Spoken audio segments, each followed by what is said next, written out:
Hello everyone, welcome back to the channel. I'm Julie and today you are joining me on another fun Feng Shui episode. Today we are dissecting the best and worst bed shapes according to Feng Shui. The primary function of the bedroom is to relax, rest, and recharge. The bed frame and headboard has everything to do with how we harness all of that positive energy for a relaxing night's sleep. So let's focus on the best headboard shapes out there while also understanding what makes certain shapes and materials so bad. If you don't get the quality or quantity of sleep you desire and you're wondering why, this video is for you.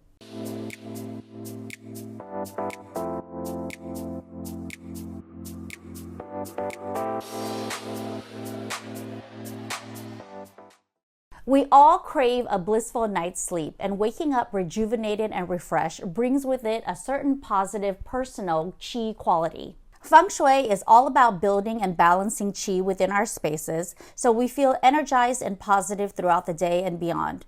You might remember from my Feng Shui for the bedroom video, all the do's and don'ts of bedroom design, plus all the taboos you need to avoid.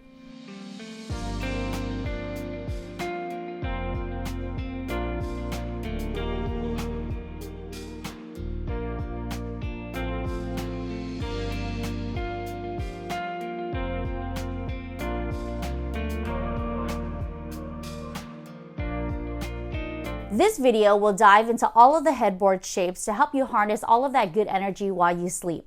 On the flip side, I'll also be sharing the worst headboard shapes that do more harm than good. So without further ado, let's jump right into it. Let's start with the good. Beds with headboards have better feng shui than those without them. So you absolutely want to invest in a headboard if you're looking to gain some of that positive energy while you sleep. These headboards can vary in shape, size, colors, and materials used, and of course, the design. Why is having a headboard better than sleeping without one? Well, first, it offers stability, support, and protection. And it really feels more complete, like the bed is an integral part of the entire bedroom. Headboards can offer the possibility of a relationship if you're single, and on the flip side, it can also affect the stability of an existing relationship if you're coupled. We'll get more into that later. Just remember that the headboard should be firmly attached to the wall or your bed frame, and it's pushed up against a solid wall. It should also be made of solid wood or a solid fabric material, and here's why. Wood headboards offer solid support. It contains the energy of a healthy growing tree and is considered a warm element, perfect for a cozy night's sleep.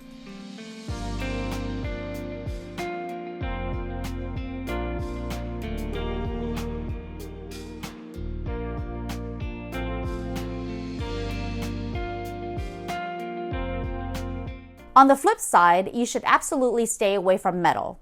Although metal has the energy of refinement, logic, and decisiveness, it's more structured and focused with active yang energy that is better for a business or a workplace, as opposed to a bedroom, which has yin energy and should focus on relaxation and comfort.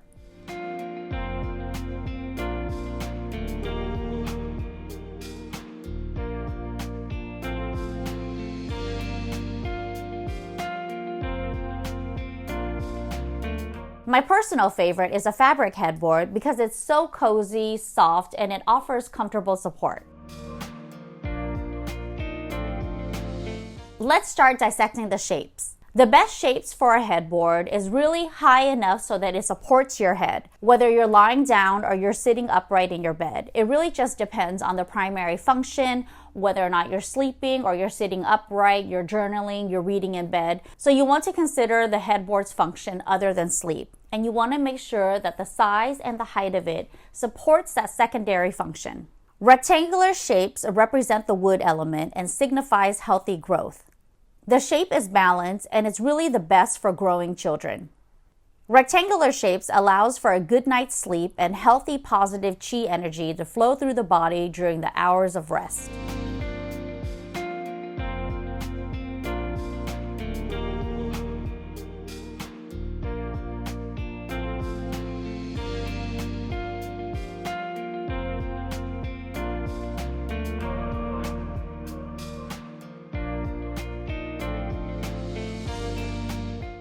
I have a whole list of the worst headboard shapes and we're just gonna dive right into that. Brass, iron, and metal headboards with holes in between the railings offer little support. You want to have a solid material behind you, not something that's filled with rods and holes. Another bad headboard shape is the slatted headboard. This looks like a ladder and it really brings bad luck. It's unstable, and of course, again, the holes don't offer stable support. I know cane, rattan, and bamboo might be super trendy and you love that boho coastal look, but those that are loosely woven or create a pattern with holes in it does not help accumulate chi because of the negative space.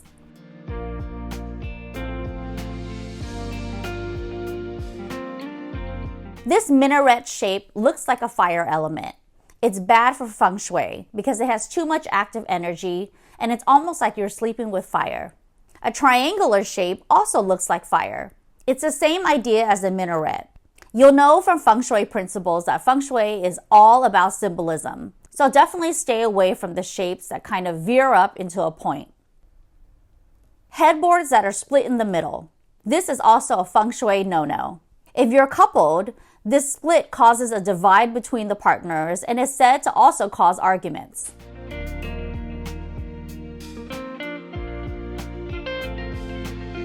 Murphy beds, futons, and day beds feel very temporary and are therefore only recommended in guest rooms.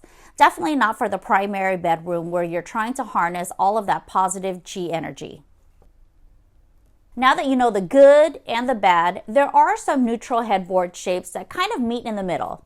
The semicircular upward protrusion. What do you think? Is this good or bad? According to Feng Shui, the upward motion is good, but the incompleteness of the circle is bad. So if you have this shape on your headboard, pay attention to the energy and see how it makes you feel. What about this wavy shape? It looks like water. And you'll remember from my Feng Shui taboos for the bedroom video that water is not a great element to have in the bedroom, especially because it signifies active energy. It's really a matter of perspective, just like artwork.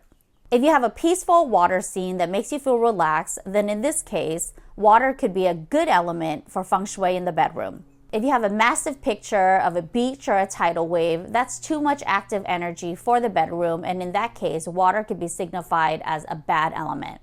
So it's up to you whether or not you feel like this wavy shape would be good or bad. What about this turtle shape? Is it good or bad? It's good for a double bed if you have two people sleeping in it, but it's bad for a single bed since it looks like a tombstone. How about the 4-poster and canopy beds? You definitely want to keep the canopies clean. Dust equals bad chi. Make sure the scale of these types of beds work for your bedroom. Canopy and 4-poster beds look best in large bedrooms since they can feel cramped in small ones.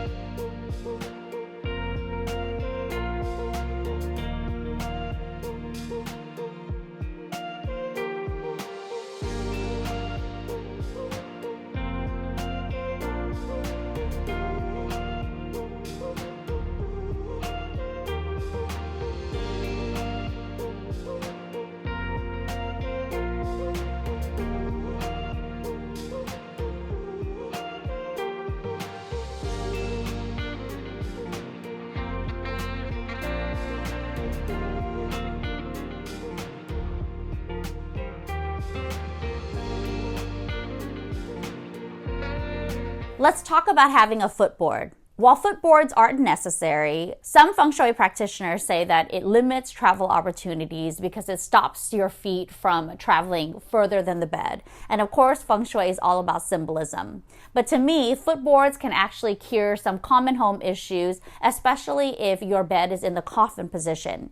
You'll remember that the coffin position is when your bed and your feet are directly in line with that main entry door of your bedroom. So if you have that condition, I actually like having a footboard so you can kind of block some of that oncoming energy. If you like a footboard, think about having that footboard match the height of your mattress so it's not limiting.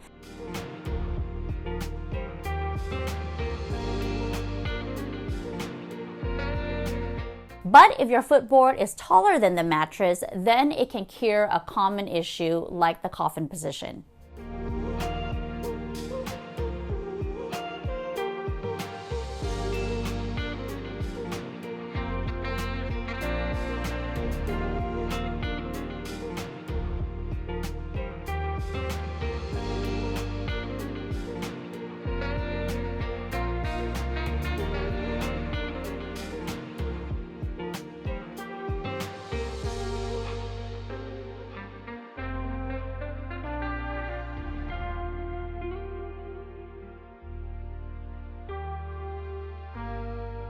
Remember that we all have conditions in the bedroom, sometimes challenges that we must prioritize and work around.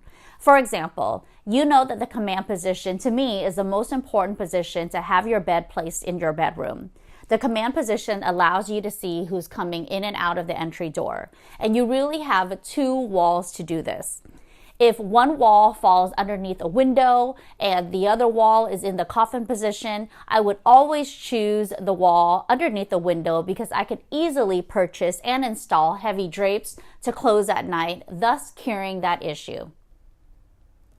We're almost nearing the end of the video and it is pop quiz time. I want to quiz you on everything you've learned today about the best and worst headboard shapes according to Feng Shui. So let's go through these next slides and let me know your thoughts. Let's start with this acrylic bed.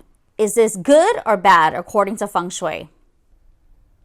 You'll know that Feng Shui loves solid support, and a clear plexiglass or acrylic bed is just not the business. So I'm going to say this is bad according to Feng Shui. Moving on to this upholstered bed. Is this good or bad Feng Shui? This bed is actually amazing Feng Shui because not only does it have a curved headboard that wraps you and it has a rectangular shape behind you, I love that the curved wing sides also block this poison arrow that's coming from the adjacent nightstand. To me, this bed is an absolute plus. What about this upholstered paneled wall behind this bed? Is this good or bad Feng Shui? This is excellent Feng Shui because the soft fabric panels cushion your entire back and offer support from the mattress all the way up to the ceiling. What about this minaret style headboard? This one is bad Feng Shui. You'll remember that Feng Shui loves solid shapes. So anytime you have an odd shape with little curves and spikes, and especially one that crescendos onto a point that almost looks like a fire flame, is an absolute no-no when you're resting in bed. How about this softer turtle shape? This is actually a way better shape than the minaret. It's softer, it's calmer, it has a little bit more curves to it. So if I had to choose between the minaret style and this turtle shaped style, I would definitely choose this one. How about this wood slatted wall? You'll remember from the video that wood is an excellent source of harnessing good qi while you sleep. The only bad about this is the wood slats. Of course, there's holes in between the slats, so that's not the definition of solid support. Feng Shui would much prefer that you have a solid wood panel headboard behind you instead. How about this canopy? I love the shape of this canopy, and Feng Shui would also approve because behind it you have a solid fabric headboard that's wrapped in between the canopy railings. This one is good Feng Shui. How about this headboard? You'll remember that ladder styles are a no-no in Feng Shui, except that this headboard has panels that wrap in front of the ladder shape to offer solid support. So this one would be good Feng Shui. How about this upholstered bed frame? While the shape looks good, the fabric offers cozy support, you definitely want to stay away from panel headboards that are split down the middle. This causes tension between couples in a relationship, and this divide can also hinder the possibility of you getting in a relationship if you're single. How about this Art Deco style wood bed frame? Is this good or bad Feng Shui?